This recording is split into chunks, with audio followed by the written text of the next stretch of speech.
আমার বাচ্চার মা হতে চলেছে অতসী। পেটে আমার বাচ্চা নিয়ে অন্য কারোর সাথে বিয়ে বসতে দেব ভাবলে কি করি। দাঁতে দাঁত চেপে বলে ফারজাদ। উঠে সবার মাঝে চলে এসেছে সে। চুপ করো সবাই। ফারজাদের বাবার ধমকে সবাই নিশ্চুপ হয়ে গেল। তিনি চোখ ফিরিয়ে নিজের ছেলের দিকে তাকান। তুমি কি বলছো তা তুমি বুঝতে পারছো ফারজাদ? ফারজাদ গাঢ় শ্বাস টেনে পূর্ণ দৃষ্টিতে তার বাবাকে দেখল। রাগে কিছুটা হাঁপাচ্ছে সে, চোখ দুটো লাল হয়ে এসেছে। হ্যাঁ বুঝতে পারছি বাবা, বসে থেকেই বলছি সব। অতসীর সাথে জোর জবরদস্তি করেছো। একটু থামলো সে। নির্জীব অতসীর দিকে তাকিয়ে ডোক গিলে বলে, হ্যাঁ। সাথে সাথে কারো থাপ্পড় পড়ল তার গালে। ঘাড় বাঁকিয়ে মুখ নামিয়ে নিয়েছে সে। ফারজাদ বিস্ময় নিয়ে তাকিয়ে দেখল তার ছোট চাচা অর্থাৎ অতসীর বাবা তাকে থাপ্পড় দিয়েছে। সবাই চমকিত আর আতঙ্কিত বদনে তাকায়। অতসীর মা শক্ত হয়ে বসে আছে মেয়েকে বুকে নিয়ে, আর ফারজাদের মা আসলে মুখ গুজে ফুঁপিয়ে উঠলেন। ফারজাদের ভাই বোনেরা সহ ফুপিয়েরাও বিস্ময় আতঙ্কে কথা বলতে ভুলে গেল। এসব কি হচ্ছে এই বাড়িতে? ফারজাদ ভাই নাকি তাদের অতিশীকে জোরদার জবরদস্তি করেছে? ফারজাদ ভাইয়ের বাচ্চা ছোট্ট অতসীর পেটে। বিস্ময়ের কথা বলতে ভুলে গেল ভাই বোনেরা। সারা জীবন তো আমার মেয়েকে দু চোখে সহ্য করতে না পারার মতো অহংকার দেখিয়ে গেলি। আমার মেয়েটা অন্ধ বলে কম লাজ্জিত করিসনি যার তার সামনে, আর আড়ালে সেই মেয়েকে জবরদস্তি করিস। এই তোর অহংকার। সেই অন্ধ মেয়েটার কাছে নিজের পুরুষত্ব বিলিয়েছিস শেষে গিয়ে। লজ্জা করলো না তোর? তোর অহমিকা ভেঙে গুঁড়িয়ে গেল না ফারজাদ? অতসীর বাবার কাছে এমন কথা শুনে প্রত্যেককে বিস্মিত হলো। মানুষটা কোনোদিন তার মেয়েকে কত কথা বলা নিয়ে এ বাড়ির কাউকে একটা কথা শোনায়নি। শান্তিপ্রিয় বলে নীরবে যেতে দিয়েছে সব। যা পরিবারের বাকিরা দিতে পারছে না তার মেয়েকে, তা পুষিয়ে দেওয়ার সর্বাত্মক চেষ্টা নিজেই নীরবে করে গেছে সারা জীবন। তার আপন বোনেরাও যে তার ছোট্ট মেয়েটাকে পছন্দ করে না এ কথাও জানি, তাও কোনোদিন এই নিয়ে কোনো রকম মন খারাপই প্রকাশ করেনি। সবাই তো অতসীর বাবা মায়েরও যে কষ্ট লাগতে পারে নিজেদের মেয়ের প্রতি বাড়ির মানুষদের অবহেলায় একথা বলেই বসেছিল। অতসীর ফুপিরাও একটু নিজেদের বিষয় আন্দাজ করতে পারল। ফারজাদকে যা বলছে তা কথাও তাদের উদ্দেশ্যেও এমনটাই মনে হচ্ছে যেন। শাশু নরম কণ্ঠে কিছু বলতে যাচ্ছিল। ফারজাদ, চুপ, কোনো কথা বলবি না। কোনোদিন একটা টু শব্দ করিনি আমার মেয়েটার প্রতি তোদের যা তা ব্যবহারের বিরুদ্ধে। নীরবে কাটিয়ে গেছি। আমরা তো থাকিও না এ বাড়িতে। বছরে 6 মাসে একবার দুবার আসি, তাও তোদের অতসীকে নিয়ে হাজারটা সমস্যা। ওকে খুব অপছন্দ করিস মানলাম, ওর শুভাকাঙ্ক্ষী নস মানলাম, তাই বলে এভাবে শেষ করে দিলে আমার মেয়েটার জীবন। আজ আমার একটা ছেলে থাকলে সে যদি তোর বোন প্রাচীর সাথে এমন কিছু করতো মানতে পারতি? নাকি আমার মেয়েটা চোখে দেখে না বলে মানুষ মনে হয় না তোর? সকলে মাথা নিচু করে দাঁড়িয়ে আছে। যা হয়েছে মোটেও ভালো হয়নি। অতীত ফারজাদের বোন প্রিসিলার বিয়ে আজ। ফারিস মহলের ভেতর সহ বাহিরটাও খুব সুন্দর আর মনোরম ভাবে সাজানো হয়েছে। বাড়ির মূল ফটক থেকে শুরু করে উঠোন পর্যন্ত পুরো জায়গাটা সুন্দরভাবে সাজানো। ফটকের দুপাশে বাঁশের খুঁটি পুঁতে তার সাথে রঙিন কাপড় জড়িয়ে দেওয়া হয়েছে। খুঁটির মাথায় ঝোলানো কাগজের লণ্ঠ আর ছোট ছোট বৈদ্যুতিক বাতি। বাতিগুলো এখনো পুরো জ্বলেনি, তবু দিনের আলোয় তার আর তারের গোছানো সাজ স্পষ্ট দেখা যাচ্ছে। ফটক পেরোতেই চোখে পড়ে লম্বা কাপড়ের ছাউনি, নীল, সাদা আর হালকা সোনালি রঙের কাপড় একটার সাথে আরেকটা বাস করে টানানো। ছাউনির নিচে হাঁটার পথটা আলাদা করে চিহ্নিত করা। দুপাশে সারি করে ফুলের টব রাখা। টবের ভেতর গাঁদা আর গোলাপ গাছ, কিছু গাছে আবার কাগজের ফুল বেঁধে দেওয়া। উঠোনের মাঝখানে বিয়ের মূল আয়োজনের জায়গা, সেখানে কাঠ আর বাঁশ দিয়ে তৈরি মঞ্চটা একটু উঁচু করে বানানো। মঞ্চের সামনে সারি সারি চেয়ার পাতা, বাড়ির দেওয়ালগুলো খালি রাখা হয়নি। জানালার আর দরজার ফ্রেমে ফুলের মালা ঝুলছে। কোথাও কোথাও রঙিন কাপড়ের ছোট পর্দা লাগানো। দোতলার বারান্দায় রেলিং জুড়ে লাইটের তার পেঁচানো। রাত হলে পুরো বাড়িটা আলোয় ভরে উঠবে। সব মিলিয়ে শ্বাসটা খুব ঝকঝকে এক অভিজাত অনুভব দিচ্ছে। রান্নাঘরের ভেতরটা সবচেয়ে বেশি ব্যস্ত। পায়েসটা আর একটু নাড়ুন আপা তলায় লেগে যাচ্ছে। বাড়ির বড় বউ অর্থাৎ ফারজাদের মা তাড়াহুড়ো কণ্ঠে বললেন, রান্নাঘরের সব কিছু তদারকি করছেন তিনি। বিয়েবাড়ির জন্য কয়েকজন রাঁধুনি রাখা হয়েছিল, তাদের উদ্দেশ্যই কথাটা। সবটা পর্যবেক্ষণ করতে করতে আরেকজনকে বললেন, এই লুচিগুলো সাবধানে তুলিস, পোড়া হইলে দেখতে ভালো লাগবে না। মা বকবেন। চেষ্টা করছি আপা, পোড়াবো না। তুমি নিশ্চিন্তে থাকো। সকাল থেকে এটা ওটা নিয়ে ছুটছো এদিক ওদিক। মেয়ে বিদায় করে তোমাকে নিয়ে না ছুটতে হয় আবার। একটু স্বস্তি দাও নিজেকে, সবাই তো আছি। মেজজার কথায় ফারজাদের মা উত্তর দিল, নিশ্চিন্তে থাকা যায় বিয়ে বাড়িতে। কত দিক দেখতে হয়। বরযাত্রীর কোনো কিছুর অপছন্দ হোক চাই না। বসার ঘরে এক পাশে ফারজাদের মামাতো ফুফাতো বোনেরা একসাথে বসে মেহেন্দি পড়ছে হাতে। হাসতে হাসতে তার এক বান্ধবী বলল, ভাবতে পারিস পূর্ণতা আপুর আজ বিয়ে। সেদিনই তো আমাদের সাথে গল্প করছিল বিয়ে করবে না। ছেলে মানুষকে নাকি বিশ্বাস করা যায় না, এসব সবাই বলে। পরে স্বামীর আদর পেলে বিয়ের আগের ভূত উড়ে যায়, তখন পতি হয়ে যায় পরমেশ্বর। হাসির রোল উঠল। প্রিসিলা সাজঘরে বসে আছে। আয়নার সামনে তাকে ঘিরে বান্ধবীরা কেউ টিকলি সোজা করে দেওয়ার কথা বলছে, কেউ গয়নার ক্লিপ ঠিক করে দিচ্ছে। তাদের এক এক রকম খুঁটিসুটি মিশ্রিত কথা। পূর্ণতা হেসে বলে, এবার একটু চুপ করতো তোরা, মাথা ঘুরছে আমার। বান্ধবী মারিয়া মজা করে বলল, এটা মাথা ঘোরা না রে, এটা বিয়ের উত্তেজনা। সবাই হেসে উঠে। সেই হাসির শব্দ ছড়িয়ে পড়ল ঘরের বাইরে পর্যন্ত। এইসব কোলাহলের মাঝেই দাদি এক কোণে বসে আছেন। সাদা শাড়ি, চোখে মোটা ফ্রেমের চশমা, মুখে হাসি আছে, কিন্তু চোখ দুটো অস্থির, বারবার কারো দিকে তাকানো। নাতি আরমানকে দেখেই ডাক দিলেন, হ্যাঁ রে আরমান, ওদের ফোন করতো, দেখ কত দূর এলো।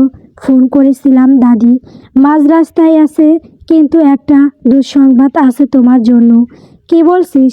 কি দুঃসংবাদ? ওরা ঠিকঠাক আসতে পারছে না, সবাই সুস্থ আছে?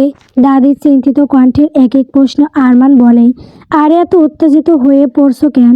যেমন ভাবছো তেমন কিছুই না, সবাই সুস্থ আছে।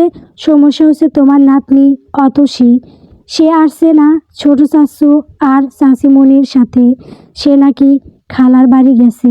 দাদির কুচকানো চামড়ার ললাটে ভাঁজ পড়ে, মানে আমার অতসী দিদিভাই আসছে না? এটা কেমন ধারা কথা? ছোট খোকাকে ফোন লাগা দেখি। ফোন দিয়ে আমার কাছে দে। আরমান আপেলে কামড় লাগিয়ে ফোন লাগায় ছোট চাচুকে। দুইবার রিং হতে রিসিভ করলো। হ্যাঁ চাচু, দাদির সাথে কথা বলো একটু। কথাটা বলে দাদিকে ফোন দেয় বিদ্যা। ফোন কানে লাগিয়ে কপালে ভাঁজ ফেলে বলেন, হ্যাঁ রে ছোট খোকা, আরমান কি বলছে? অতসী দিদিভাই নাকি আসছে না? এটা কেমন ধারা কথা? বাড়িতে একটা বিয়ের অনুষ্ঠান, আর মেয়েকে তুই খালার বাড়ি পাঠিয়ে দিলি। অতসীর বাবা নিজের মাকে বলেন, হ্যাঁ মা, অতসীর নাকি বিয়ে বাড়ি অ্যাটেন্ড করতে ভালো লাগছে না। কিছুদিন ধরে একটু অসুস্থ যাচ্ছে, ওর শরীরটা ঠিকঠাক খেতে পারে না, কেমন দুর্বল দুর্বল। বিয়েতে আসতে চাইছিল না, মানুষজনের ঝামেলার মধ্যে আরও অসুস্থ হয়ে পড়তে পারে ভেবে আমিও ভাবলাম নাই আসুক। এখন ওকে বাড়িতে একা একা তো আর রেখে আসতে পারি না, তাই খালার বাড়ি পাঠিয়ে দিয়েছি। দাদির ভালো লাগলো না, নাখোশ ভাব চেহারায়, তাই বলে খালার বাড়ি পাঠিয়ে দিবি। আমি না হয় ওর জন্য কোনো একটা ব্যবস্থা করতাম এখানে। আমাকে না জানিয়ে আমার নাতনিকে সারা একা একা চলে আসছিস, কাজটা ঠিক করলি না। মায়ের কথায় অতসীর বাবা বলেন, আহা রাগ করছো কেন? বিয়ে বাড়িতে কত কাজ বাজ থাকে, এসবের মধ্যে তোমাদের ঝামেলায় ফেলতে চাইনি। তাছাড়া বললেই ব্যবস্থা করা যায় নাকি? অত মানুষজনের মধ্যে কোথাও শান্তি পরিবেশ পাওয়া টাফ। তার সে ওখানেই ঠিক আছে। ও প্রিসিলাকে দেখতে আসার দিনও তো ঠিক ছিল অতসী, এর মধ্যে অসুস্থ হয়ে পড়ল। দাদির চিন্তিত কণ্ঠ বলল, না। আর সেদিন ও বাড়ি থেকে চলে আসার সময়তে আরও অসুস্থ বোধ করছিল, তখন কিছু জানায়নি আমাদের। বাড়ি এসে দেখি দাঁড়াতেও পারছে না ঠিকঠাক। আবার ওর মা যত্ন আত্মি করলো, কি জানি কি হয়েছে, বুঝতে পারছি না কিছু। ডক্টরের কাছেও যেতে চায় না। সেদিন থেকেই কেমন মন মরা হয়ে থাকি। আরও অল্প স্বল্প কথা বলে ফোন কেটে দিলেন অতসীর বাবা। অমনি পাশ থেকে স্ত্রীর কণ্ঠ ভেসে আসে, আমার মনে হয় জোর করে হলেও ডক্টর দেখিয়ে ফেলা উচিত ছিল আমার মেয়েটাকে। মুখটা কেমন শুকিয়ে গেছে খেয়াল করেছেন? অতসীর বাবা মাথা নেড়ে বলেন, তা তো আমিও খেয়াল করেছি। অতসীর আম্মু ভাবছি বিয়েটার ঝামেলা মিটে গেলে বাড়ি ফিরে ওকে নিয়ে ডক্টরের কাছে যাব। তাই ঠিক হবে। অতসীর বাবা মায়ের কথোপকথন শেষ হয়। প্রিসিলাকা পাত্রপক্ষ হতে দেখতে আসায় ফারিস মহল এসেছিলেন কিছুদিন আগে। তারা স্বামী স্ত্রী, নিজেদের একমাত্র মেয়ে অতসীকে নিয়ে সারাদিন সুস্থ স্বাভাবিকই ছিল। এমনকি পরদিনও পুরোটা দিন রুমবন্দি থাকে। ভেবেছিল স্বাভাবিক ন্যায় নিজেরকে গুটিয়ে রেখেছে তাদের মেয়ে, কিন্তু বিকেল হলে বাড়ি ফেরার সময় মেয়েটাকে কেমন মনমরা শারীরিকভাবে বিধ্বস্ত দেখালো। এরপর গাড়িও আরও গুরুতর অবস্থা, দাঁড়াতে অবধি পারেনি। এরপর বেশ কিছুদিন কেটে যায়, কিন্তু আর আসা হয়নি ফারিস মহল। আসার কথাও না। যা হয়েছে এরপর বিয়েতে কোনোভাবেই আসতো না অতসী। সে আর কোনোদিন ফারিস মহলের চৌকাঠে পা রাখতে চায় না, না ওই মানুষটার সামনে পড়তে চায় যে তার অপূর্ণতার জীবনে কলঙ্ক লাগিয়ে শোল করা পূর্ণ করে দিয়েছে। আরমান নাতির হাতে ফোন তুলে দিয়ে আবার ডাকলেন, দাদি। হ্যাঁ দাদি বলো। আরমান ফোন দাদিকে দিয়ে এদিক সেদিক তদারকি করছিল সব ঠিকঠাক কিনা। দাদির ডাকে এগিয়ে এলো, ফারজাদ কোথায় রে? সকাল থেকে চোখে পড়ছে না। এই তো একটু আগে উঠোনে ছিল, ডেকোরেশন আর ক্যাটারিং এর সব কিছু দেখছিল। মনে হয় আবার ভেতরে গেছে। তোমার কোনো দরকারি কাজ আছে থাকলে আমাকে বলো, আমি করে দিচ্ছি। দাদি মাথা নাড়লেন। আজ এমন দিনে ওর মুখে হাসি দেখি না কেন বলতো? সব দায়িত্ব পালন করছে মানলাম, একটু হেসে খেলে তো থাকা যায় সবার সাথে, তাই না? সারাক্ষণ গোমরা মুখ হয়ে থাকা আরমান কিছু বলল না। ফারজাদ ভাই তো এমনই, এ আর নতুন কি? তবে আজকের দিনও এমন গম্ভীর্য নির্লিপ্ত ভাব তাদের ভালো লাগছে না। কি আর করবে দাদি, তোমার বড় ছেলে ওই এক জিনিস উৎপাদন করেছে, হাসতে তার ট্যাক্স দিতে হয়। ফারজাদ তখন দোতলার বারান্দায় দাঁড়িয়ে প্রস্তুত পরিপাটি। সে নেভি ব্লু কালারের দামি পাঞ্জাবি পরেছে, গলার দিকে এমব্রয়ডারি কাজ করা, চিকচিক করছে তা। ফর্সা গায়ে কালারটা মানিয়েছে বেশ। চুলগুলোও সেট করা, আর হাতে রোলাক্স ঘড়ি। নিচের উঠোনে তাকিয়ে আছে, কিন্তু চোখে কোনো দৃশ্য ঢুকছে না। চারপাশে মানুষ, হাসি, আলো সব আছে, অথচ তার ভেতরে যেন এক ধরনের ফাঁকা জায়গা তৈরি হয়ে আছে। ইদানিং একটু নিরুত্তাপ স্বভাবের মানুষটি নিজের ভেতর কিছু নিয়ে দ্বিধা গ্লানিতে ভোগে। বুকের ভেতর চাপা একটা অস্বস্তি নিয়ে সে গভীর শ্বাস নেয়। তখনই পেছন থেকে প্রিসিলার গলা শোনা গেল, ভাইয়া তুমি এখানে? ফারজাদ ঈষৎ চমকে ঘুরে দাঁড়ালো, তবে চমকিত ভাবটা তার চেহারায় লক্ষ্য করা গেল না। হ্যাঁ বল প্রিসিলা, কিছু দরকার? প্রিসিলা হালকা এসে বলল, তুমি ঠিক আছে তো? তোমাকে একটু অন্যরকম লাগছে ভাইয়া, কিছুদিন ধরে আনমনা থাকো, কেমন চুপচাপ। আজ আমার বিয়ে, তাও এমন করছো। ফারজাদ বলল, তেমন কিছু না। মানুষজনের এমন গ্যাদারিং, চেঁচামেচি এইসব আমার ভালো লাগে না, তুই তো জানিস। তাও আজ তো আমার বিয়ে ভাইয়া, একটু তো হাসতে পারো। প্রিশিলার মৃদু অভিমানী স্বর। ফারজাদ বোনের কথায় ঠোঁট বাঁকিয়ে হাসলো। এই নিয়ে হাসলাম, খুশি। প্রিশিলা কিছুক্ষণ তাকিয়ে রইল। ভাইটা অন্তর্মুখী স্বভাবের, কিন্তু তাদের ভালোবাসে, তবে কিছুদিন ধরে বেশি আনমোনা লাগে। কিছু যেন ভাবতে ভাবতে ভাবনায় হারিয়ে গেছে। কিছু হয়েছে কি না জানতে চাইলে সর্বক্ষণ এমন গম্ভীর থাকে। সে বলল, খুশি না আমার বিয়ে, অথচ তোমার মধ্যে কোনো আনন্দ উত্তেজনা দেখা যায় না। আরমান ভাইয়া এদিক ওদিক খাচ্ছে, প্রাচী বান্ধবীদের নিয়ে হই হুল্লোড়ে মজে আছে, বাকিরাও কত আনন্দ করছে, অথচ তুমি বরাবরের মতো নির্লিপ্ত। আর অতসী তো এলো না আমার বিয়েতে। আপন ভাইসহ চাচাতো বোনের নিজের বিয়ের বিষয়ে এমন উদাসীনতায় ভীষণ রুষ্ট সে। ফারজাদের কথাও থেমে গেল তার শেষ কথা শুনি। কিছু কয়েক সেকেন্ড পর বলে, তেমন কিছু না প্রিশিলা, আমি যেমন থাকি তেমনই আছি। আমার বন্ধুরা এলে নিচে নামবো, মাত্র সবটা দেখ শুনে ওপরে আসলাম। তারপর থেমে আবার বলে, ছোট চাচু আর চাচি চলে এসেছে, যদিও মন অন্য কারো কথা জানতে চাইছিল। হ্যাঁ, এসেছে বেশ অনেকক্ষণ, কিন্তু অতসীতা এলো না। ও থাকলে ভালো লাগতো। মেয়েটা সেই যে বাড়ি থেকে দূরে গেল, তখন থেকেই আমাদের থেকে বিচ্ছিন্ন। আমাদের সবার মধ্যে যে বন্ডিং, তেমনটা নেই ওর। তুমি তো ওকে দেখতেও পারো না, চোখের সামনে পড়লেই নাক ছিটকাও। ও এর জন্য তেমন একটা আসতে চায় না ও এ বাড়িতে। পিশিলা ধীরে শেষ দুটো বাক্য বলল। ফারজাদ কোনো উত্তর দিল না, শুধু বারান্দার রেলিং শক্ত করে ধরল। নিচে হঠাৎ হইচই শুরু হলো। বরযাত্রী ঢুকছে, সবাই রেডি হও। হইহুল্লোড়ের সাথে বরযাত্রীরা উঠোনে ঢুকলো। বাজি ফুটানোর শব্দে চারদিক মুখের হয়ে উঠল। কেউ ফুল ছুঁড়ছে, কেউ মোবাইল বের করে ভিডিও করছে। অনেক কাণ্ড কারখানা শেষে বরের প্রবেশ হলো বাড়ির ভেতর। ফারজাদের ভাই বোনেরা তখন একপাশে তাদের পাওয়া টাকা পয়সার হিসাব শেষে বসেছে। যতটা কিপটা ভেবেছিলাম ততটাও কিপটা নয় দুলাভাই। কি বলিস প্রাচী? দুলাভাই কিপটা নয় রে। পিছন কালো শার্টের ছেলেটা ছিল, ওই ছেলের হাতে ছিল টাকা পয়সা সব, সেই দিতে চাইছিল না। আরোহী তাদের নানান কথাবার্তার মধ্যে টাকা ভাগাভাগি শেষ হলো।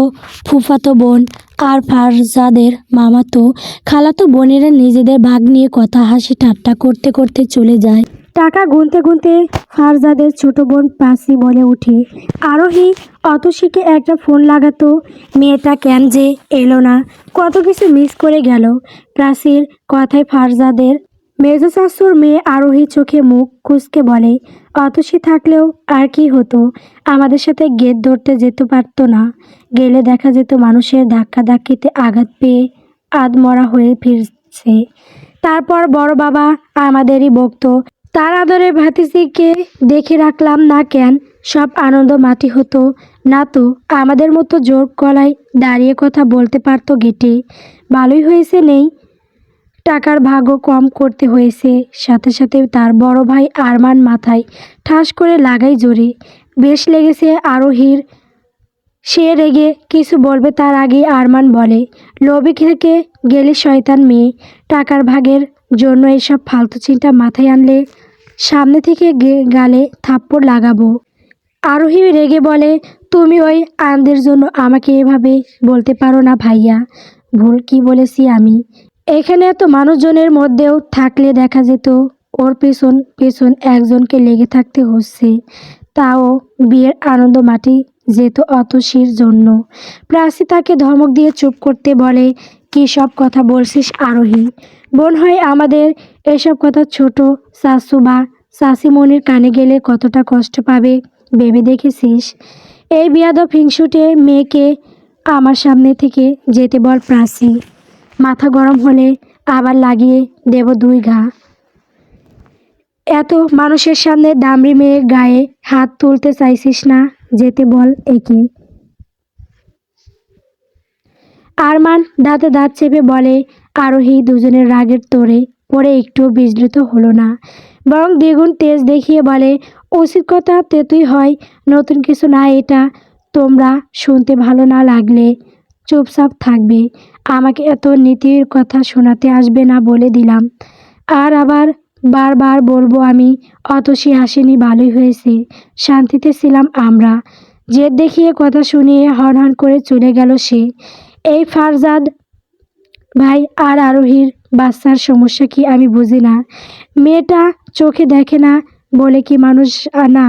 আশ্চর্য, এখানকার যুগে এসব সিপ মেন্টালিটি নিয়ে থাকে কি করে মানুষ? বিরক্তি নিয়ে বলে আরমান। প্রাচী নিরাশ কণ্ঠে জবাব দেয়, অহংকার। আরমান ভাই আমার ভাইয়া আর এই আরোহী একটু বেশি অহংকার দেখায় অতসীর সামনে। ওদের জন্য অতসীটা আমাদের থেকেও দূরত্ব বজায় রেখে থাকে সব সময়। ইনসিকিউরিটি হয় ওর, পদে পদে ওর অপারগতা দেখিয়ে দেয় চোখে আঙ্গুল দিয়ে। সব সময় এসব কারো ভালো লাগবে বলো? এই জন্যই আজ আসেনি।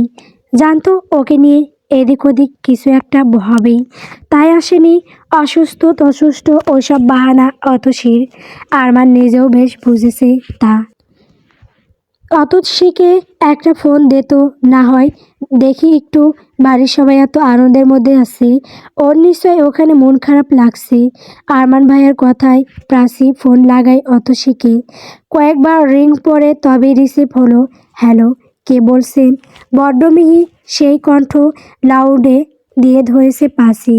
সে অতসীর প্রশ্নের জবাব দেয়, আমি প্রাচী বলছি। কেমন আছিস অতসী? অতসী থমকালো। প্রাচী আপু তাকে কেন ফোন দিল হঠাৎ? তাও এই বিয়ের মধ্যে? বাবা মা ঠিক আছে তো? কণ্ঠে উৎকণ্ঠা নিয়ে জানতে চাইল। প্রাচী আপু বাবা মা ঠিক আছে, ওদের কিছু হয়নি তো? ফোনটা একটু ওদের কাছে দাও প্লিজ, আমি কথা বলবো। অতসীর বিচলিত কণ্ঠে বিপরীতে প্রাচীর কপাল কুঁচকে বলে, এই থাম থাম, এত উত্তেজিত হয়ে পড়ছিস কেন? আমি কি চাচু আর চাচি মনের কিছু হয়েছে এমনটা বলেছি? এত বেশি বেশি বুঝিস কেন? অতসী ধমক শুনে কিছুটা থামলো, নিম্ন স্বরে বলে, না, হঠাৎ ফোন দিলে কি না কি দরকার পড়লো, আমি ভাবলাম বাবা মায়ের কিছু হয়েছে তাই। মিনমিনিয়ে কণ্ঠ তার। কেন? তার তোকে কোনো কারণ ছাড়া ফোন দিতে পারি না আমরা? দরকার থাকতে হবে, কথা আছে। আরমান বলে কথাটা। অতসী বুঝলো লাউড স্পিকারে আছে ফোন। আরমান ভাইয়া আর প্রাচী আপু ফোন দিয়েছে, তেমন কিছু না ভাইয়া। আসলে বিয়ে বাড়ি থেকে হঠাৎ কল, তার উপর তোমাদের গলা শুনে একটু ভয় পেয়ে গিয়েছিলাম। আচ্ছা সেসব বাদ দে, আগে বল তুই এলি না কেন? সবাই বিয়ে বাড়িতে আসি, কত কিছু মিস করে গেলি তুই। দাদি বাবা সবাই রেগে আছে ছোট চাচু আর চাচিমণির ওপর, তোকে নিয়ে আসেনি তাই। প্রাচী অতসী মন দিয়ে শুনল প্রাচী আপুর কথা। কেউ কেউ খুব ভালোবাসলেও বাড়ির সবাই তার উপস্থিতি পছন্দ করে না, বিরক্ত হয় প্রতি। যা অতসী বুঝতে পারে, আর উপস্থিত কারো বিরক্তি কারণ হয় বুঝলে ওখানে সে আর স্বাচ্ছন্দ্যে থাকতে পারে না, কষ্ট পায় নিজের প্রতি, অন্য কারো বিরক্ত বুঝলে। তাই তেমন যেতে চায় না সে। তার উপর এখন তো আর যাওয়ার প্রশ্নই ওঠে না। ও বাড়ির নাম শুনলে রুহ কেঁপে ওঠে তার। আমি একটু অসুস্থ আপু, তাই যাইনি। ওই হুল্লা চিৎকার চেঁচামেচিতে আরও খারাপ লাগে, এই জন্য যেতে মন চায়নি। তোমরা প্লিজ কিছু মনে করো না। নরম স্বরে সে কথাগুলো বলে। অসুস্থ নাকি বাহানা, সব বুঝি রে মনা, এত সাফাই দিতে হবে না। ফারজাদ ভাই ফুপি আরোহী ওদের কারণে এ বাড়িতে আসতে চাস না তেমন, এটা বোঝার মতো মাথা আমাদের আছে। কিন্তু খারাপ লাগে তুই যারা তোকে ভালোবাসে তাদের কথা না ভেবে যারা ভালোবাসে না তাদের স্বাচ্ছন্দ্যে গুরুত্ব দিস। আমরা কত আশা নিয়েছিলাম সবাই মিলে আনন্দ করব, মজা করব, কিন্তু তুই এভাবে না এসে পারলি। প্রিশিলা আপুর জন্য হলেও আসতে পারতে অতসী। প্রাচী আপুর কথা শুনে অতসী ভুল ভাঙানোর নিমিত্তে বলে, না না, যেমন ভাবছো তেমনটা মোটেও নয় আপু, আমি সত্যি একটু অসুস্থ, তাই যাইনি। তোমরা প্লিজ অন্য কিছু মনে করো না। আচ্ছা, ওসব রাখ। তুই এখন তোদের বাড়ির কাছের ওই খালা, আই মিন তোর বড় খালার বাড়ি গেছিস নাকি ছোট খালার বাসায় আছিস? আরমান জানতে চাই কথাটা, কারণ অতসীর ছোট খালার বাড়ি তাদের বাড়ি থেকে দূরে নয়। অতসী ওখানে থাকলে রাকিনের সাথে বাইক টান দিয়ে এক মুহূর্তে গিয়ে নিয়ে আসতে পারবে, কিন্তু অতসী তার বড় খালার বাড়ি গেছে, যেটা তাদের, অর্থাৎ অতসীরা যেখানে থাকে সেই বাসা থেকে কয়েক মিনিটের দূরত্বে। সে উত্তর দেয়, না ভাইয়া, আমি তো বড় খালার বাড়ি নেবের ভাইয়ার সাথে এসেছি কাল রাতেই, এখানে আসি। হতাশ হয় আরমান, হতাশায় সে ঠোঁট চেপে দেয়। আশা, রাখ এবার, কাল আমি গিয়ে তোকে নিয়ে আসবো। সবাই মিলে পিসিলা শ্বশুর বাড়ি যাওয়ার সময় থাকতেই হবে তোকে।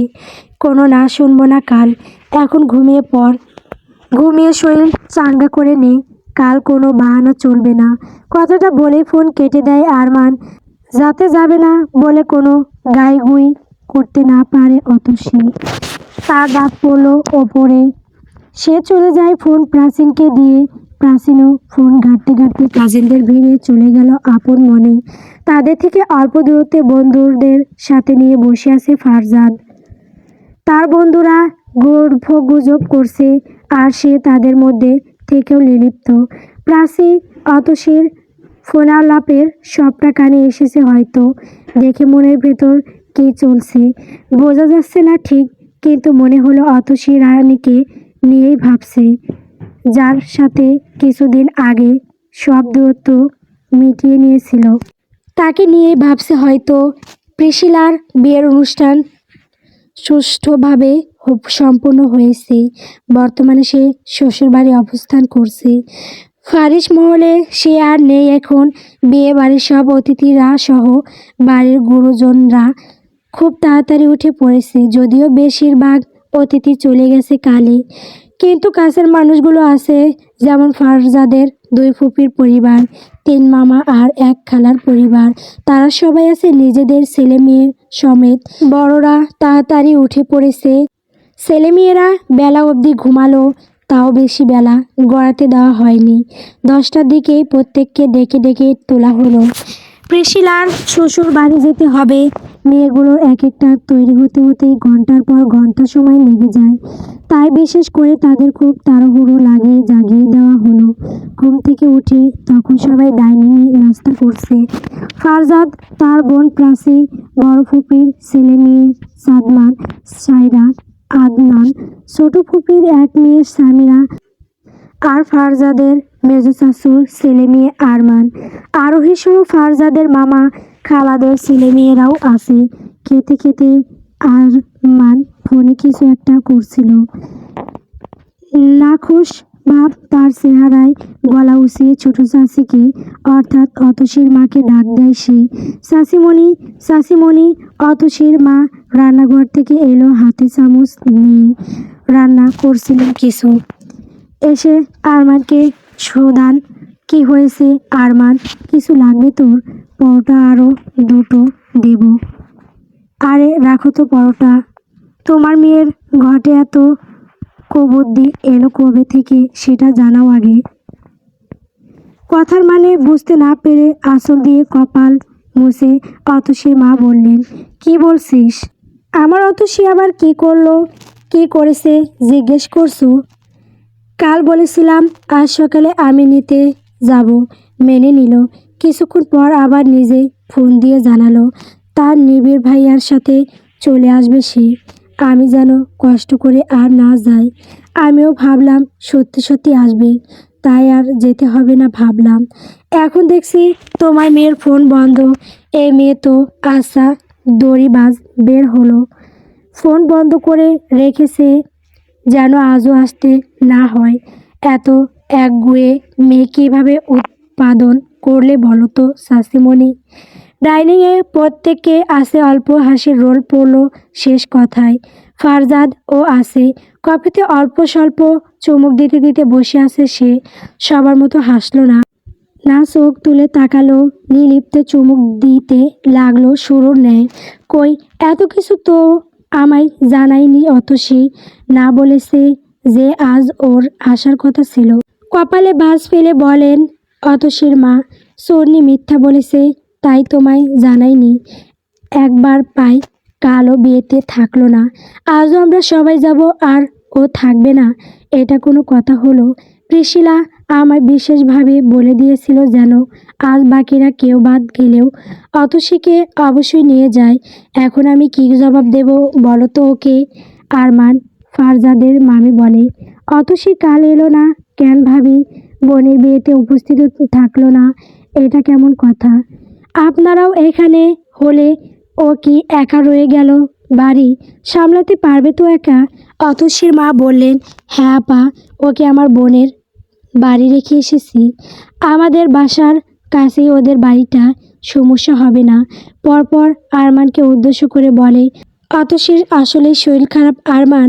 প্রিশিলাকে দেখতে আসার দিন এখান থেকে যাওয়ার সময় থেকেই কেমন অসুস্থ হয়ে পড়েছিল মেয়েটা।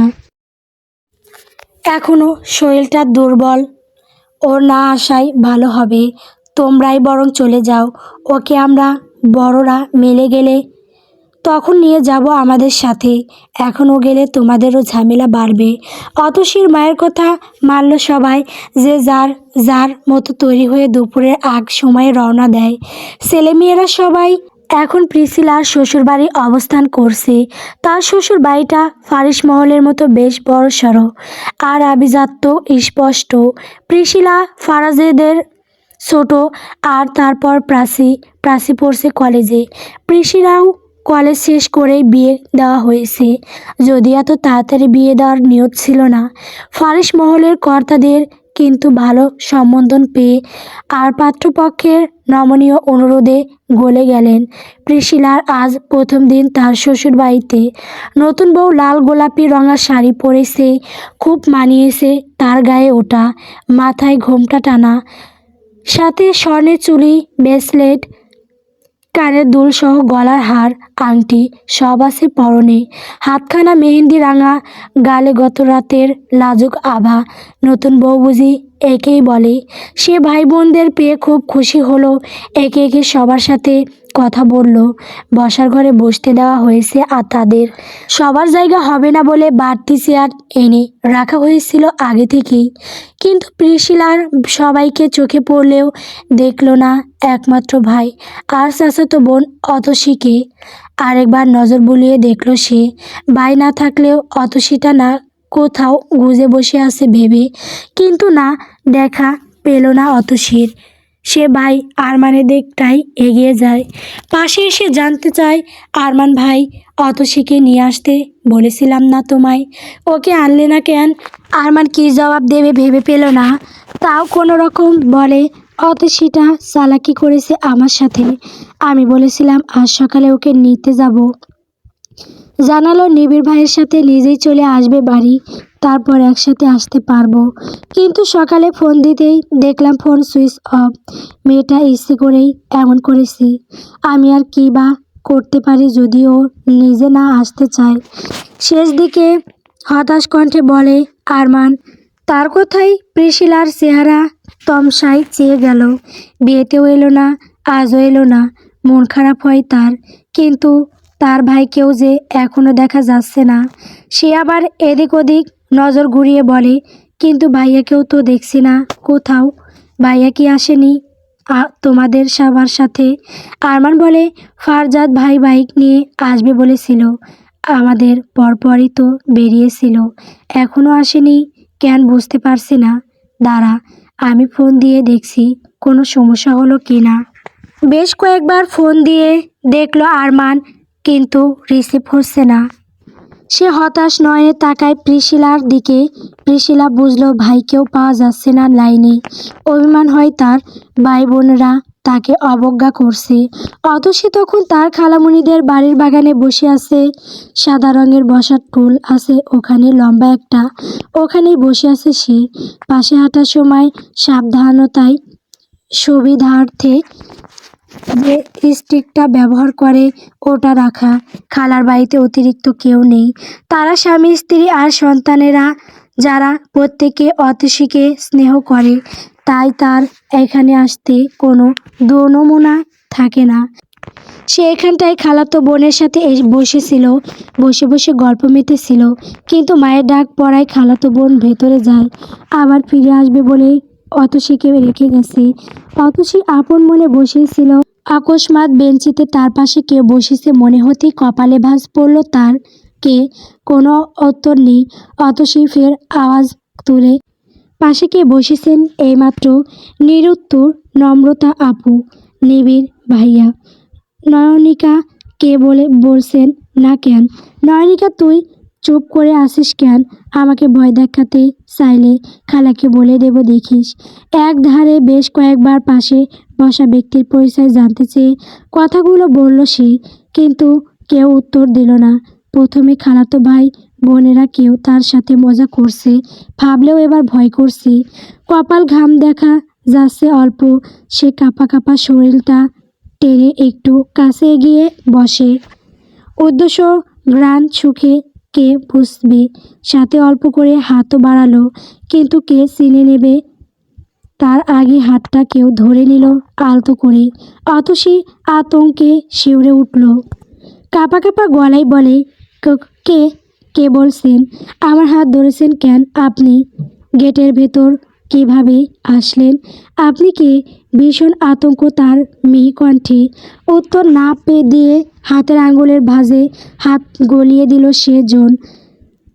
মোলায়েম হাতের ভেতর খসখসে হাতের স্পর্শে পাশের জন যে কোনো পুরুষ তা বুঝতে অসুবিধা হলো না অতসীর।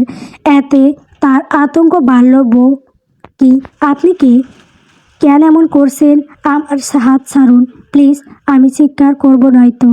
হাত ছাড়তে চেয়ে কথাটা বলে সে পাশের জন অল্প দূরত্বটুকু মিটিয়ে অতসীর কাছে এসে বসলো। হাতটা তখনও তার হাতের ভাঁজে। কাছে এসে বসতেই অতসী থমকে গেল। এই গ্রান খুব ভালো করে চেনে সে। বিগত এক সপ্তাহ ধরে তার শরীর হতে এই গ্রান বিলীন করতে চাইছে, কিন্তু পারছে না। শরীর থেকে বিলীন হলেও মন মস্তিষ্ক হতে সরছে না কোনোভাবে। কীভাবে সরবে? তার শরীরের রন্ধে রন্ধে ঢুকিয়ে দেওয়া হয়েছে এই শরীরের স্পর্শ। গ্রান সবটা ফারজাদ ভাই তার সমগ্র শরীরে নিজের ছাপ বসিয়েছে। তার কলঙ্কিত করেছে এই মানুষটা। তার জীবনের লুকায়িত এক সত্য হয়ে দাঁড়িয়েছে এই মানুষটা, যা তাকে প্রতিক্ষণে নিজের প্রতি তীব্র ঘৃণা অনুভব করায়, নিজেকে শেষ করে দিতে প্ররোচিত করে। অতসী ডোক গেলে কণ্ঠনালী হতে বুক বেয়ে তা অদরে নামল।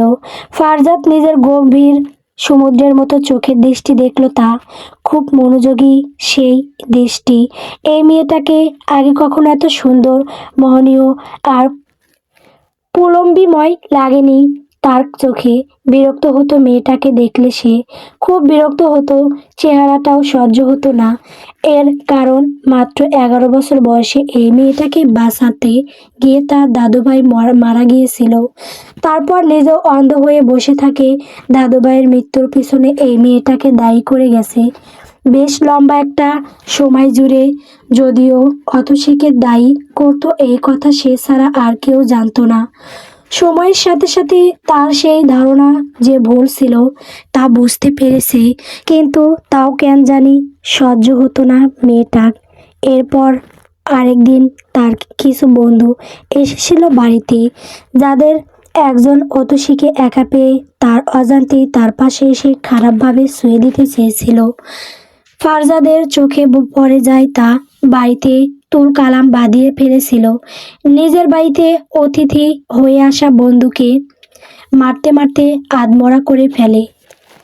তারপর ফারজাদ পুলিশে দিতে চেয়েছিল, কিন্তু তার পরিবার এসে ক্ষমা চেয়ে আকুতি মিনতি করে ছেলেকে বাঁচিয়ে নেয় কোনোভাবেই। তাদের অপমান করে বিতাড়িত করা হয় ফারিস মহল থেকে। ফারাজ এরপর থেকে আর কারোর সাথে কখনো বন্ধুত্ব করেনি। ওই ছেলে ছাড়া বাকি যে বন্ধুরা ছিল তাদের সাথেও সম্পর্ক ছিন্ন করতে চেয়েছিল সে, কিন্তু বন্ধুদের কারণে আর পারেনি। তারাই জোর করে ফারাজদের সাথে বন্ধুত্ব রাখে। ওই ছেলেদের সাথে যোগাযোগ শেষ করে দেয়, তারও সব ঠিকঠাক হয়ে যায়। সে অধ্যায় ওখানেই শেষ হয়। কিন্তু অতসীর অন্ধ হয়ে এদিক ওদিক ঘুরে বেড়ানো ফারজাদের চোখে বিষের ন্যায় ঠেকতে লাগলো। এরপর থেকে সহ্য হতো না মেয়েটাকে যাই করে অন্যের চোখে পড়ার জন্য, সহানুভূতি আদরের জন্য করে, এমনটা মনে হতে লাগে। যেখানে যাবে বিপত্তি বাঁধাবে, এমন একটা অযাচিত ধারণা তৈরি হয় মনের ভেতর। অথচ বাড়িতে সেদিনের ঘটে যাওয়া কিছুই অতসী আজ অবধি জানে না। সেই থেকে ফারজাদের চোখে বিরক্তিকর এই মেয়েটা। আর আজ তার কাঁপা কাঁপা গলায় বলা কথাগুলো শুনতেও মধুর লাগছে। কানের কাছে যেন ভায়োলিনের সুর তুলছে কেউ, যা তার ভীষণ পছন্দের। আপনি এখানে কেন? ছেড়ে দিন প্লিজ। বড্ড অসহায় আর কাতরতা তার কণ্ঠে। কথাটা বলে সে হাত সরাতে চেয়েছে, কিন্তু ফারজাদ আরও গভীরভাবে নিজের হাতে ভাজে নিল মেয়েলি নরম হাতটার চিকন চিকন আঙুলগুলো। ওহ, হাত ছাড়াবে না, এভাবে থাকুক। অতি নিকটে পুরুষটির এমন ধিমি কণ্ঠে অতসীর ভেতরটা এক ফোর অফোর হয়ে গেল বুঝি। কেমন একটা লাগছে তার পাশাপাশি বসা দুজনে। আর ফারজাদ ভাই তার দিকে এক দৃষ্টিতে চেয়ে আছে, তা খুব বুঝতে পারছে অতসী। কথা বলার সময় নিঃশ্বাস যেভাবে তার মুখে এসে পড়ছে, অন্যদিকে দৃষ্টি হওয়ার সুযোগ নেই। অস্বস্তিত্ব হচ্ছে তার। আপনি এখানে কেন? আতঙ্কিত অতসী কোনোভাবে রাখে প্রশ্নটা। তোমাকে দেখতে এসেছি। তখনও স্থির দৃষ্টি অতসীর দিকেই। অতসীর চোখের মনি ঘোরানো দেখেই সে এ কথার মানে কি জানতে চাইছে তা বুঝে নিল। ফারজাদ নিজেই দিল উত্তরটা। তোমাকে মিস করেছি, দেখতে ইচ্ছে করছিল খুব, তাই চলে এলাম। কথাটা বলে হাতে না ওই মেয়েলি হাতে অল্প করে ঠোঁট ছোঁয়ায় অতসী আবার শিউরে উঠল। ফারজাদ ভাই, এসব কি করছেন? কেন করছেন? তুমি সম্বোধন করতে শোনা যাচ্ছে যেখানে, তার সাথে তুই সম্বোধন ছাড়া আর কথা বলেনি কখনো। এত নরম কণ্ঠ, এত আদুরে ভাবে উত্তর দিচ্ছে তাকে। তার ভয় হয় মেয়েলি মনটাতে। সে রাতের কথা ভেবে অন্য একটা আতঙ্ক জাগছে এর মধ্যে। ফারজাদ তার কপালে আসা চুল সরিয়ে হাতে আরেক দফা ঠোঁট ছোঁয়ালো। অতসী চোখ দুটো খিসে বন্ধ করে নেয়। যা ভেবেছে তা মুখে আনলো সে বহু কষ্টে। আপনি আবার ওইসব চাইছেন? ফারজাদ তার চেহারাটা খুঁটিয়ে খুঁটিয়ে দেখছিল।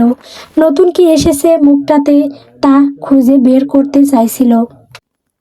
এত কেন ভালো লাগছে সেদিনের পর থেকে জানে না সে। মায়া মায়া লাগে যতবার সে রাতের কান্না ভেজা চোখ দুটো আর কাঁপতে থাকা ঠোঁট দুটো চোখে ভাসে। অতসীকে দেখতে দেখতে কথাটা শুনে কিছু পল তাকালো, তারপর বলে, ওসব চাইছি মানে?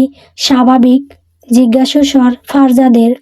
অতসী কাঁপা কাঁপা গলায় ফের বলে, সেদিন যা করেছিলেন ওই সব চাইছেন? সাথে সাথে উত্তর এলো না ফারজাদের। সে কিছু পল তার ভয়ার্ত চেহারায় চোখ বুলিয়ে বলে, এমনটা কেন মনে হলো? আপনি আমার সাথে এভাবে কথা বলছেন যে? অতসী কি বোঝাতে চাইছে ফারজাদের মাথায় ঢুকছে না। গভীর সমুদ্রের মতো চোখ দুটোতে স্বল্প বিভ্রান্তি, যা মনোযোগ দিয়ে ওই চোখ দুটোর দিকে তাকানো সারা বোঝার সুযোগ নেই। কি হলো, চুপ করে আছেন যে? আবার ওইসব করতে চান তাই এত নরম হয়ে কথা বলছেন? জিরিয়ে ফের বলে, আপনি নরম গলায় কথা বললেও আমি মানব না। আমি সবাইকে জানিয়ে দেব এবার। একবার বেহুশ হয়ে কলঙ্কিত করেছেন আমার জোর জবরদস্তি করে। আমি কাউকে কিছু বলিনি। এখন হুঁশে থেকে মিষ্টি কণ্ঠে কথা বললে ভেবেছেন আমি গলে গিয়ে স্বেচ্ছায় নিজেকে বিলিয়ে দেব আপনার কাছে? আরেকবার আমার সাথে জোর জবরদস্তি করার চেষ্টা করলে আমি হয় নিজেকে শেষ করে দেব, না হয় আপনাকে কিছু একটা করে দেব। তাই আমায় আরেকবার কলঙ্কিত করার কথা মাথাতেও আনবেন না বলে দিচ্ছি। ভয়ে ভয়ে যথাসম্ভব ধীর গলায় বলার চেষ্টা করলো সে। ফারজাদ তা খুব মন দিয়ে দেখল, শুনল। তুমি এত কথা বলতে পারো আগে জানতাম না। আসলেই জানতো না ফারজাদ। অতসী কখনো ফারজাদের সামনে সৎ স্ফুটভাবে মনের কথা এত নির্দ্বিধায় বলেনি। ফারজাদের তার প্রতি আচরণের দরুন সে ভয় পেত ফারজাদকে। বারবার গুটিয়ে নিত নিজেকে আশেপাশে। ফারজাদের উপস্থিতি টের পেলে এমনভাবে এতগুলো কথা সে বুদ্ধি হওয়ার পর থেকে ফারজাদ ভাই তাকে সহ্য করতে পারে না জেনে আর কখনো বলেনি। অতসী সেসব মনে করে চোখের মনি এদিক ওদিক ঘোরায়। দমে গেছে কিছুটা ফারজাদ। অতসী মূলত কী ভাবছে তা বুঝেও আর ওসব নিয়ে কথা বাড়ালো না। আসো ভেতরে যাই, রেডি হয়ে নেবে, আমরা প্রিশিলার শ্বশুর বাড়ি যাব। ফারজাদের স্বাভাবিক কণ্ঠের এই কথায় অতসী আশ্চর্যান্বিত হয়ে ফিরে ফারজাদের দিকে অনুদ্দেশ্যে দৃষ্টি ফেলে বলে, আমায় প্রিশিলা আপুর শ্বশুর বাড়ি নিয়ে যেতে এসেছেন আপনি? আমরা এখান থেকে সোজা প্রিশিলার শ্বশুরবাড়ি যাব, বাকি কথা পরে। আমার সাথে ভেতরে এসো। অতসীকে হাতে ধরে ওঠাতে চায় ফারজাদ, কিন্তু অতসী আটকে নেয়। আমি আপনার সাথে কোথাও যাব না, আপনি চলে যান ভাইয়া। ফারজাদ বিরক্তি নিয়ে তাকায়। সেই রাতের পর প্রথম অতসীর প্রতি বিরক্তি নিয়ে তাকাতে দেখা গেল ফারজাদকে। আগে যাকে দেখলে বিরক্তি চাপতো মাথায়, তাকে এ যাবৎ শুধু মুগ্ধ নজরে দেখছিল সে। অকস্মাৎ ফের চলে এলো বিরক্তি। ভাইয়া ডাকছো কেন? আমি তোমার ভাই। অতসী দ্বিধায় পড়ে, চোখের মনি ঘুরিয়ে বলে, তো সে রাতের কথা ভুলে গেছো? তোমার আমার সম্পর্ক অন্যরকম এখন। তুমি তো বললে আমার নামের কলঙ্ক লেগেছে তোমার শরীরে, যা যা হয়েছে দুজনের মধ্যে। এরপর ভাই ডাক আসে কি করে? গা গুলাচ্ছে না? থেমে মাথা নিচু করে তার দিকে ঝুঁকে সে। I had you Atasi, you forgot that night. নিজের বলা কথাই গানা শোনালো ফারজাদের নিম্ন পুরুষালী কণ্ঠে। বলা কথাটাই গিন গিন করে উঠল শরীরটা। সে চোখ খিসে বন্ধ করে ফারজাদের বাহুতে থাকা হাতে ওখানটা খামচে ধরে। সি, এইসব কি বলছেন ফারজাদ ভাই? শ্বাস আটকে সে তার যে মানুষটা সারা জীবন তাকে অবহেলা অবজ্ঞা করে গেছে, উচ্ছিষ্ট বাদে অন্য নজরে দেখেনি, তারই কণ্ঠে এমন কথা ওই রাতটার আগেও আকল পরিণত ছিল। কিন্তু সবটা কেমন চোখের পলকে বদলে গেছে। তাকে দেখলে সেই নাক ছিটকানো স্বভাব আর দেখা যায় না এখন, বরং অতসীকে যেন এখন মনে মনে ভাসনা করে এই মানুষটা। অতসী কেমন মিয়ে গেছে দৃষ্টিনত তার, অথচ ফারজাদের মেজাজ আরও গরম হয়েছে তার ওই কথায়। চোখ মুখ কুঁচকে চারদিকটায় তাকিয়ে অতসীর কাছে ঝুঁকে আসে, আবার ফিসফিস করে বলে, আরেকবার ভাই ডাকলে ইংরেজিতে যেটা বলেছি ওটা খাঁটি বাংলায় বলবো, তুমি সইতে পারবে তো অতসী রানী? অতসীর দৃষ্টিহীন চোখ দিয়ে অশ্রুকণা গড়াতে দেখা যায়। লজ্জায় অপমানে মুখটা একটুখানি হয়ে এসেছে। আমার সাথে এমন করছেন কেন? থেমে নাক টেনে আবার বলে, আমি ঠিক করে রেখেছিলাম প্রাণ থাকতে আর আপনার সামনে পড়ব না, আপনার ঘ্রাণও কখনো অনুভব করব না, কখনোই আপনার সামনে আসব না। কণ্ঠ কেঁপে ওঠে তার, কিন্তু আপনি নিজেই আমার সাথে এসব নিয়ে এত নোংরা ব্যবহার করছেন। আপনার কি নিজের কাজের জন্য একটু অনুশোচনা হয় না ফারজাদ ভাই? বাড়িতে প্রাচী আপু, প্রিশিলা আপু, আরোহী সবাই আছে। আমিও তো ওদেরই মতো, চোখে দেখতে পাই না বলে ওদের মতো করে স্নেহ করলেন না কোনো দিন? একটু ভালো করে কথা বললেন না বোন হিসেবে?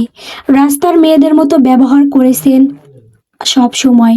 আরোহী পাশে আপুদের মতো পরিপূর্ণ নয় বলে বোন হিসেবে মানতে চাইতেন না, মানলাম। কিন্তু আপনার বাকি বোনদের মতো বোন পরিচয় দেওয়ার যোগ্য না হলেও আমিও তো মানুষ, তাই না? আমার কি ভালো লাগা খারাপ লাগা থাকতে পারে না? আমি কি ইচ্ছে করে অন্ধত্ব বেছে নিয়েছিলাম? চোখের পানি গড়িয়ে পড়ে আপনার ভালো লাগে না বলে আমাকে কলঙ্কিত করে দিলেন। বোনের মতো স্নেহ না করলেও আমার চরম সর্বনাশ চান, এটা কখনো কল্পনাও করিনি ফারজাদ ভাই, কখনো না।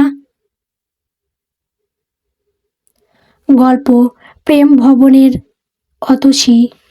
গল্পটি কেমন হয়েছে কমেন্ট করে বলবেন।